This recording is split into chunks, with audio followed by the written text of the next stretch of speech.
Ini tips move on. Sebenarnya ini tuh gue udah pernah praktekin juga, jadi mungkin bisa work buat beberapa orang yang lainnya ya, karena di gue work gitu. Move on itu yang pertama adalah, sebenarnya ini berpengaruh banget ya menurut gue dalam proses move on.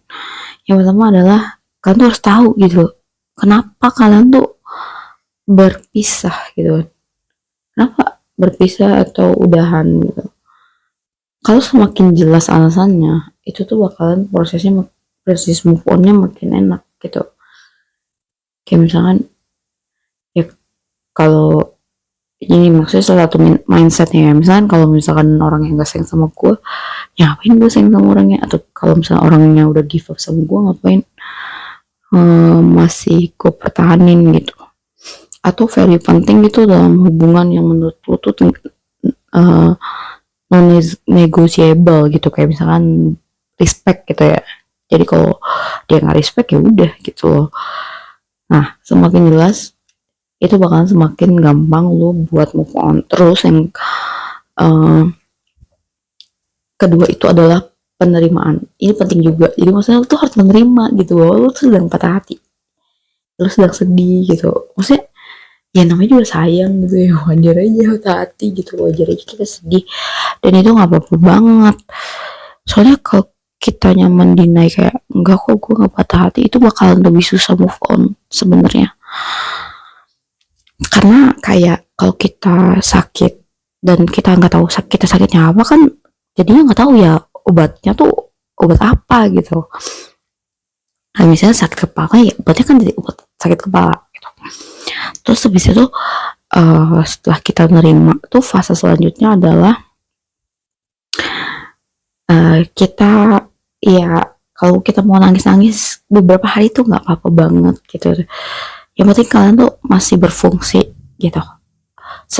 Berfungsi dalam keseharian, maksudnya ketika kalian kerja tetap kalian kerja gitu, ketika kalian makan tetap kalian makan, mandi tetap mandi, itu masih oke banget. Jadi walaupun sambil sedih-sedih itu nggak apa-apa gitu, nggak apa-apa banget ya. Habis itu cara selanjutnya itu adalah kalian tuh boleh kayak nonton atau mengkonsumsi hal yang ya yang untuk membantu proses move on kalian gitu loh. Kayak ya apa gitu keywordnya, cara untuk move on gitu, atau apa kayak gitu, searching di sosial media kalian, boleh kalian banyakin nonton itu. Terus abis itu kalian tuh harus punya mindset bahwa memang ini adalah proses yang harus gue laluin supaya gue lebih bahagia, gue lebih baik gitu. Maksudnya harus yakin dulu. Terus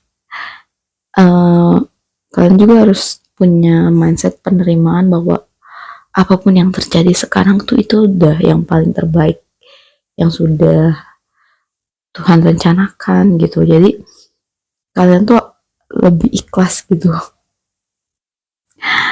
Terus menurut gue salah satu hal yang bikin kalian bakalan lebih lega atau cepat move on itu adalah ketika ya pas pacaran atau pas masih relationship itu kalian melakukan yang terbaik dan memberikan yang terbaik.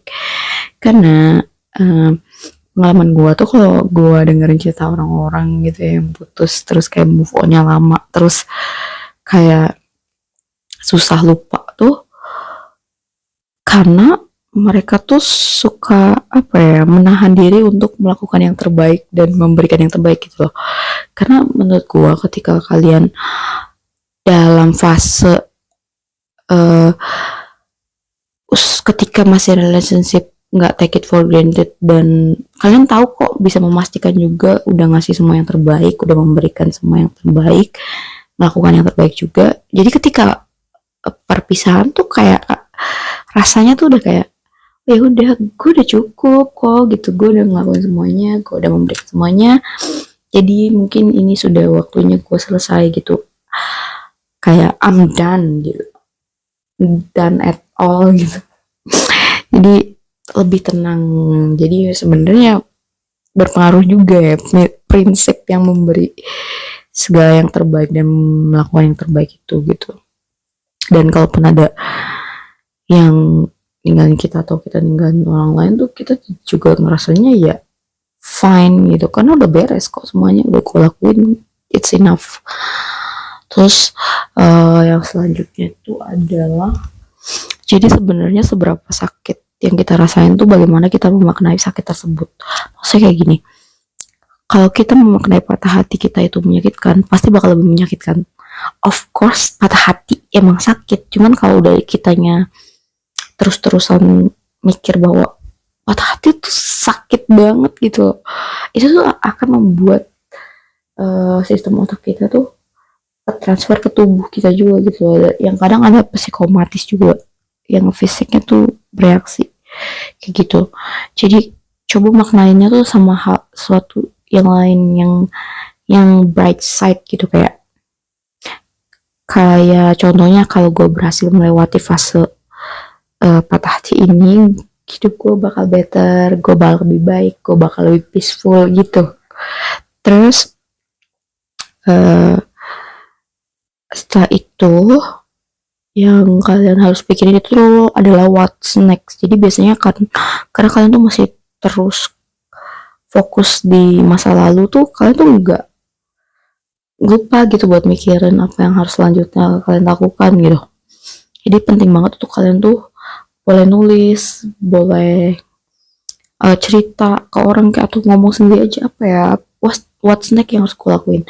Terus yang selanjutnya adalah coba sibukin diri sama hal-hal yang positif ya kalau bisa, karena kalau hal-halnya negatif tuh nanti ya sayang aja gitu, nantinya malah kalian tuh lebih down. Jadi coba sibuknya sama hal-hal yang positif gitu, yang sekiranya kalian tuh happy gitu kalau ngelakuin itu tuh gitu. Terus harus yang kalian tahu bahwa sebenarnya ketika kita patah hati, atau kita lagi marah, atau kita lagi sedih, kita tuh sebenarnya punya energi banyak banget. Serius, itu energinya tuh gede banget. Jadi kalian boleh tuh coba mengarahkan energi yang banyak kalian punya itu untuk melakukan sesuatu. Misalnya kayak olahraga boleh, kayak atau kalian misalkan ngelakuin apa, jalan kaki gitu, itu nggak apa-apa, lari atau apa gitu. Pokoknya sesuatu yang fisik, karena kalian benar-benar lagi punya banyak energi. Jadi sebenarnya menurut gua, dan sebenarnya menurut sistem tubuh, itu tuh mitos bahwa kadang kenapa ya gua tuh kok lemas gitu ketika nggak ada semangat. Nggak, sebenarnya malah kalian tuh punya banyak banget energi, cuman karena kalian mikirnya tuh ya kalian less energi gitu, jadi rasanya nggak ada energi kayak gitu. Dan gak apa-apa banget kalau kalian butuh waktu, it's okay, karena semua orang punya proses yang beda-beda. Itu gak apa-apa banget. Kalau bisa kalian juga jangan nutup diri gitu. Gak apa-apa buat kenal orang baru, gak apa-apa buat cerita, gak apa-apa banget buat ketemu sama orang gitu, it's okay. Gak selalu, apalagi kalau misalkan kalian ketemu sama orang tuh yang bisa bikin kalian lebih ceria gitu, atau yang kalian tuh nyaman gitu minimal, atau orang yang mau nemenin kalian doang gitu.